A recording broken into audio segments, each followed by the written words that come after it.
YTN 라디오 이동의 뉴스 정면선거 2부 시작하겠습니다. 18, 19대 대선 당시 안철수 후보를 도우며 안철수 멘토로 불렸던 김민전 경희대 교수가 윤석열 후보 지지를 선언했습니다. 국민의힘 공동 선대위원장으로 합류를 했는데요. 전화 연결해서 이야기 나눠보겠습니다. 김민전 위원장님 안녕하십니까? 네, 안녕하세요. 예, 안철수 후보가 아니라 이번에는 윤석열 후보 지지하신 이유를 좀 들어볼까요? 네, 일단 앞에서 질문하실 때 안철수 후보의 멘토로 불렸다 이렇게 말씀하셨는데요. 멘토가 아니라 지지자다 이렇게 말씀하시는 게 더 옳지 않을까 싶고요. 예.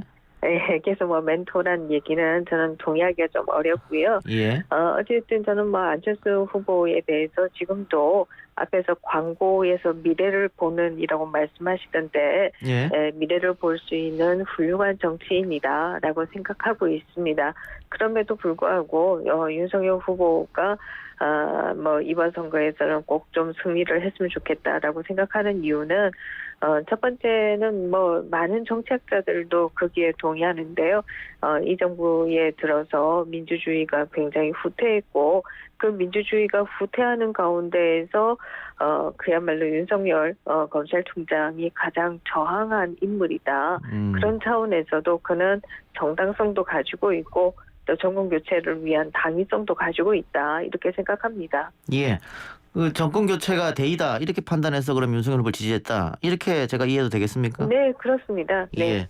자, 그런데 이준석 대표가 김 교수님 영입을 두고 가세연에 출연해서 부정선거를 주장하고 여성 할당제를 거론했던 분이다. 그래서 공개적으로 반대 의사를 표현한다 이렇게 얘기했는데 거기에 대해서는 어떤 이야기를 주시겠습니까? 네, 아마 요즘 이준석 대표가 공사 다망하시잖아요. 예. 그래서 제가 가세연에 출연해서 무슨 얘기를 했는지 또 저의 칼럼도 아마 읽어보시지 않으신 것 같아요. 예. 저는 두 가지 다 읽으셨다라고 하면 이준석 대표가 정치를 해나가시는 데 있어서도 꽤 도움이 되셨으리라 이렇게 생각하는데요. 예. 가세연에서 제가 말씀드린 것은 과학도 마찬가지입니다만은 과학도 왜라고 하는 질문에서부터 시작하는 거잖아요. 예. 자유민주주의도 마찬가지입니다.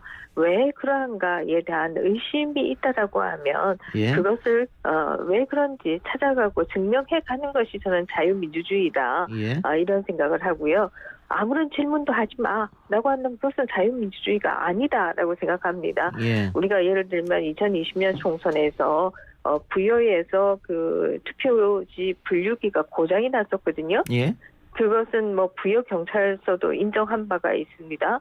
그러면 거기에서 고장이 났으면 그 한 대만 고장이 났을까? 라는 질문을 할 수 있잖아요. 그러면 그 질문에 대해서 다른 것은 괜찮은지 확인할 수 있어야 되잖아요. 저는 이것이 자유민주주의다 이렇게 생각합니다.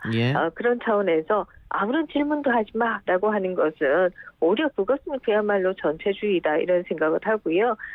이 여성 할당제도 정확하게 얘기하면 제가 롤스의 정의론에 대한 칼럼을 쓴 것이었고요.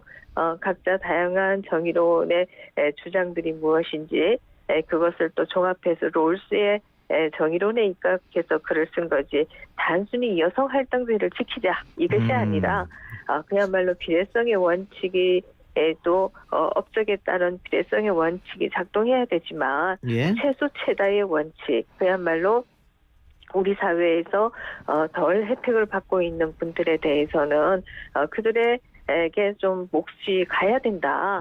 그런 차원에서 할당제는 필요하다. 이 얘기였거든요. 이것을 단순히 남녀의 문제로 치환해서 얘기한다라고 하는 것은 아마 이준석 대표가 바빠서 제 글을 못 읽으신 게 아닌가 싶어요. 알겠습니다.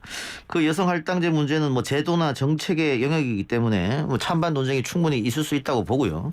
그 부정선거 이야기는 그러면 교수님께서는 아직도 그때 총선에 약간의 의구심을 갖고 계십니까? 네, 저는 그렇습니다. 그 당시에 제기되었던 문제들이 있고요. 이 문제를 확인하기 위한 작업들이 크게 없었다 이렇게 생각합니다. 예를 들면 미국도 미국 대선에서 부정선거 논란이 있지 않았습니까? 예. 다양한 주장들이 있었거든요. 예. 그리고 난 이후에 미국 사회에서는 재판도 굉장히 빨리 이루어졌고요. 각종 청문회에서 재검 표에 이르기까지 그야말로 11월 대선 이후부터 해서 한 두 달간 아주 집중적으로 재검표들이 일어났어요. 하다못해서 누군가가 개표하다가 자기의 지갑을 만졌다.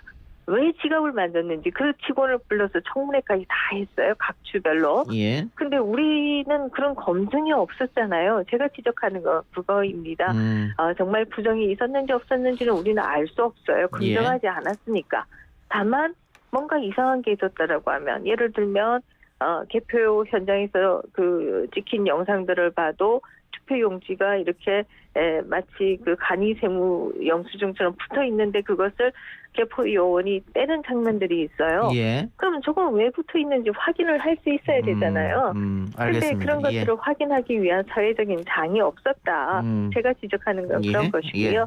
그래서 자유민주주의는 언제든지 의심이 제기되었을 때 그것을 투명하게 검증할 수 있는 사회가 자유민주주의 사회다 이렇게 생각합니다. 예. 그 이 대표 얘기가 나왔으니까 지금 이준석 대표가 당 내 당 밖에서부터 또 많은 공격과 여러 가지 의혹 제기를 받고 있는 상황인데 그 초선 의원들이 이 대표 거취 문제까지 거론하면서 대선에 도움이 안 된다 이런 주장하고 있는데 혹시 여기 동의하시는지요? 제가 사실 아직 임명장을 못 받았거든요. 예. 그래서 아직 당에 가보지 않았어요. 예. 선대위도 아직 못 가봤고요. 예. 내일 이제 처음으로 갈 텐데요.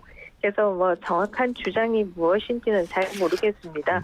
다만 저는 이준석 대표가 대표를 하면서 민주당보다는 높은 도덕적인 기준을 그동안에 지켜왔다 이렇게 생각합니다. 대표적으로 얘기한다면 윤미향 의원이나 또 부동산 문제가 제기되었던 분들에 대해서는 그냥 출당만 비례대표만 출당을 시켰지 별다른 조치를 민주당은 안 하지 않았어요. 예. 윤미향 의원도 마찬가지고요. 그러나 윤희숙 의원 같은 경우에는 본인 얘기가 아님에도 불구하고 의원직 사퇴를 했고요. 예. 이걸 크게 만류하지 않았고요. 곽상도 의원도 마찬가지죠. 아직 검찰 조사가 다 이루어진 것도 아니지만 어쨌든 출당에 이어서 의원직 사퇴하도록 압력을 넣지 않았습니까? 예.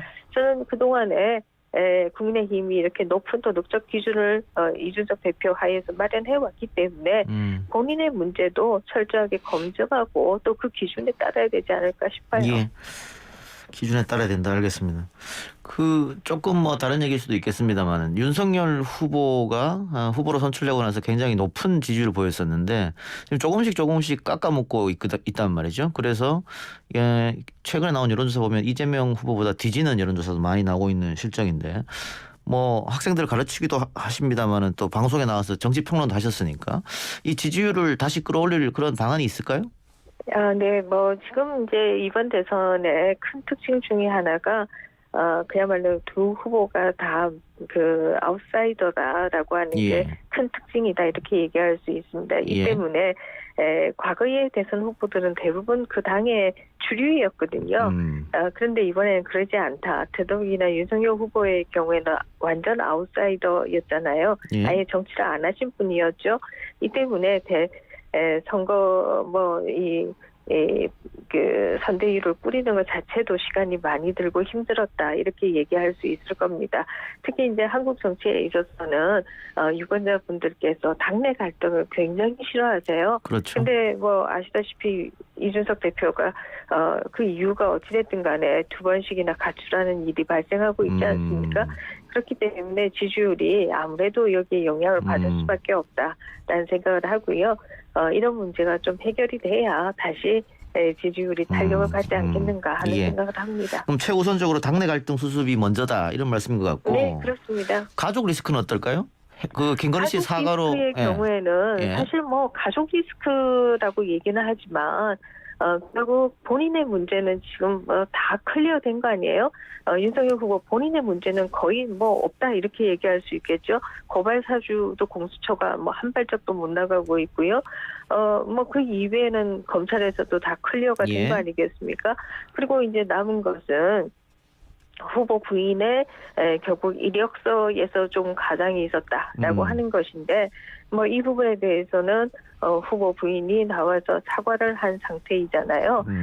근데 뭐 이런 것을 생각해 보면 이재명 후보 아무래도 또 이 대선이라고 하는 게 상대가 있는 게임이기 때문에 예. 이재명 후보의 경우에는 본인도 뭐 전과가 사범입니다만은 정말 무수한 의혹이 있지 않습니까? 예.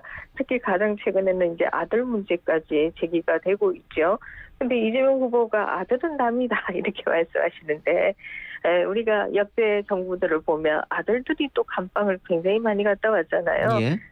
김영삼 정부, 김대중 정부 이렇게 본다라고 하면 사실 뭐 이재명 후보와 비교해 보면 세 발의 피가 아니냐 이렇게 생각은 합니다만은 어찌됐든 윤석열 후보 부인이 사과를 한 상태이기 때문에 저는 그 부분에 있어서는 유권자분들께서 상당히 참작해 주시지 않겠는가 이렇게 생각합니다. 알겠습니다. 그 말씀 중에 윤석열 후보 본인 문제는 없다라고 하셨는데 그 최근에 이런저런 이유로 토론을 회피하는 모습을 보이는 말이죠. 이건 유권자한테 그렇게 플러스 알파 점수는 안 될 것 같은데요? 네. 토론의 경우에는 사실 뭐 이제 선거 때 선관위 주최로 어차피 토론은 있을 수밖에 없고요. 예. 지금은 정치 공세로 이재명 후보가 토론하자 이렇게 얘기하는 거잖아요. 예. 근데 또 이재명 후보는 선관위가 주최하는 토론에서도 사실 또 거짓 얘기를 했다가 기소가 되고 또 대법원까지 가서 물론 무죄 판결을 받았습니다만은 거기에도 또 뭐 재판 거래 아니냐라고 하는 의혹도 있는 것이 사실이죠. 예. 어찌됐든 간에 이게 정직하게 토론을 하지 않는 후보와 토론하는 게 사실 무슨 의미가 있겠는가 이런 판단들이 있지 않을까 하는 생각도 하고요. 예. 두 번째는 윤석열 후보도 얘기했지만 대장동 특검을 받으면 토론하겠다. 특검을 받아라라고 말씀하고 계시잖아요. 예. 저는 뭐 특검도 받고 토론도 하고 하면 다 좋지 않을까 싶어요. 그런데 뭐 이게 대장동 특검을 조건으로 건다는 자체가 이게 어쨌든 아무리 뭐 이재명 후보가 국민의힘에 봤을 때는 성에 차지 않는 후보라고 하더라도 그 여당의 후보이고 대통령이 될지도 모르는 사람인데 그렇다면 국민의 현명한 판단을 위해서라도 토론은 조건 없이 해야 되는 거 아닌가? 네. 사실 토론은 미국 같은 경우에도 딱 3번 합니다. 후보 간에. 그래서 우리 선관위도 이 제도를 받아들일 때 이제 3번 하는 것으로 이렇게 했거든요. 예, 3번 정도면 충분하다 이 말씀이네요. 네, 앞으로 3번 토론이 있고요. 또 이 뭐 토론이라고 하는 게 직접 후보 2명이서 1대1로 토론도 할 수 있는 거지만 이런 과정 자체가 또 토론의 과정이다. 저는 이렇게 봅니다. 알겠습니다. 지난 재보궐선거 때 그 2030 남성들이 국민의힘에 압도적 지지를 보냈는데 대신에 이제 2030 여성들은 그만큼 지지를 보내지 않았다. 또 약점이다. 뭐 이런 얘기도 있습니다. 그래서 그런지 이수정 교수 이어서 신지혜 대표까지 영입했단 말이죠. 근데 이게 2030 여성표는 끌어오지 못하고 오히려 2030 남성표가 이탈할 것이다. 이런 문제 제기하는 분도 계시던데 이 부분은 어떻게 보십니까? 네. 지금은 저는 뭐 신지혜 부위원장인가요? 이분의 영입이 얼마나 영향을 줬는지 이것은 저도 잘 모르겠습니다. 예. 다만 이런 얘기는 할 수 있을 것 같아요. 2030 남자분도 여자분도 당내 갈등에 대해서 상당히 실망하고 있다라고 하는 것은 사실인 것 같습니다. 그렇기 때문에 이 당내 갈등을 빨리 추스려야 한다라고 하는 게 대의 뭐 명제다 이렇게 얘기 드리겠고요. 예. 또 다른 한편에 있어서는 제가 학생들과도 얘기를 나눠보면 결국 이 남녀 갈등이라고 하는 게 20대에게 기회가 너무 없다. 여기서부터 시작되는 것이다. 예. 너무 기회가 20대에 없다 보니까 결국 남자가 먼저냐 여자가 먼저냐 이런 갈등들이 발생하는 것이다. 이렇게들 얘기하고 있는데요. 저는 정치권에서는 단순히 표 계산을 하다기보다는 어떻게 하면 20대들이 예를 들어서 저희가 대학 다닐 때 아마 사회자분께서 대학 다닐 때 학점이 별로 안 나와도 대학 졸업하면 좋은데 다 취업들 하셨잖아요. 그런데 요즘은 뭐 그야말로 취업의 문이 굉장히 좁고요. 남학생들은 군대 가기 전이라고 해서 술 마시고 학점 안 나오고 군대 갔다 오고 나서 또 뭐 적응하는데 학점 안 나오고 이 사이에 여학생들은 학점이 잘 나오는데 남학생은 너무 안 나오는 게 아니냐 이런 것이 이제 남학생들의 불만 소위 이대남의 불만의 큰 원인이었거든요. 또 20대 여성들의 경우에는 대학 때 내가 학점도 잘 받고 공부 정말 대학 때까지 열심히 했는데 취업하려고 보니까 결국 남자가 스펙이더라. 라고 하는 거예요. 그래서 또 불만인 겁니다. 예. 그런데 기회가 충분히 있다라고 하면 이렇게 이것은 뭐 여자들 때문에 우리는 군대 가고 학점이 안 나와. 혹은 남자가 스펙이야. 이런 얘기가 안 나오는 거예요. 예. 그래서 저는 한국 사회에서 20대 남성을 어떻게 정치적으로 요리해서 데리고 올 것이냐, 여성을 데려올 것이냐, 이것을 고민하는 것이 아니라 어떻게 하면 20대가 충분히 마음껏 일할 수 있는 기회를 가질 수 있는 사회를 만들 것이냐, 이것을 고민해야 한다라는 생각입니다. 그런 사회를 만들면 젠더 갈등이 사라질 것이다, 자연히. 알겠습니다. 네, 그렇습니다. 예. 아까부터 계속 강하게 주장하시는 게 당내 갈등 수습이 먼저라고 말씀하시니까 교수님도 그 임명장 빨리 받으시고 그 당내 갈등 수습의 역할을 하셔야겠네요. 뭐 제가 역할을 개제일지는 잘 모르겠습니다. 아니 선대위원장이시니까. 예, 알겠습니다. 오늘 인터뷰 여기서 마치겠습니다. 교수님 네네, 말씀 감사합니다. 고맙습니다. 예, 네. 지금까지 국민의힘 공동선대위원장인 김민전 교수였습니다.